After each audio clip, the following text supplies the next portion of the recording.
Ayan mga mamshi, lumabas ako para ipakita ko sa inyo yung aming bagong paligid. Ayan. Mayroon pong dineliver sa aming wood for our chimney. So ayan. Bakit andito to? Sayang naman. Ito talagang nag-barbecue. Nabayaan na yung aking pot holder. So ayan na nga. Mga mamshi, ang ganda ng paligid. Pero malamig talaga. So ayan. Ito po yung, yan po yung may-ari ng aming bahay na dinitirahan ngayon. Yan. At yan yung kanilang barn house. So yan ang aming bahay. So diba, napakaganda kasi itong paligid. So actually ngayon lang ako lumabas. Diyos ko, ang lamig.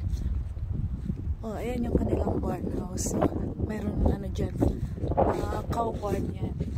So maraming ano sila, marami silang baka. So ayan, nanginginig ako kung nakikita niyo yung camera ko, talagang ano. So ito yung likuran namin. Kailangan pa tong ayusin ni Daddy Jason. So ayan, may tambak pa. So ayan, ang daming gagawin ni Daddy Jason. Yung wood, kailangan ipasok dito. Ayan, dito sa bodega. So ayan na nga, kawawa naman. Kailangan ng katulong. So yun mga mamshi. So uutayin hanggang matapos. Kaya busy-busy ang ang family Espinola. So pasok na tayo. Pasok na tayo. Diyos ko ba, ang lamig. Diba? Mapoprosin na yung anes ko. Nakakaprosin ng ano dito. Tinapay, char.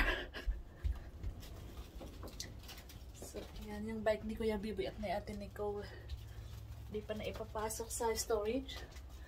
So, ito kasi yung plano kong lagyan ng Christmas decor. So, kasi hindi pa ako makapaglagay dito. Kasi di pa nga ako tapos sa labas, sa loob. Kaya kailangan kong matapos. So, yan mga mamshi. Pasok na tayo. Bago pa ma-frozen. So, ayan. Nagkakalat pa rin. Sarado natin. Grabe mga mamshi, kung alam niyo lang. Yung naidlip lang ako para kumuha ng lakas ulit. Para makapaglinis ulit. And then maisalansan ko yung mga dapat isalansan. Lagay natin to sa labahan. Ayun na nga. Ayun na nga mga mamshi. Marami pang kalat. Di ba tapos? Yun, basura yun. Yung bedroom namin kalat pa rin. Ayun. So talaga naman, di ba? Oh my God. So gusto ko lang talaga yung kitchen malinis. Kasi ito yung kinukuha ng pagkain. Pwede na rin mag-video okay. Kasi nag-video okay na si Daddy Jason kahapon at si Nicole, si B-Boy. So ayan mga mamshi yung aking update for today's video.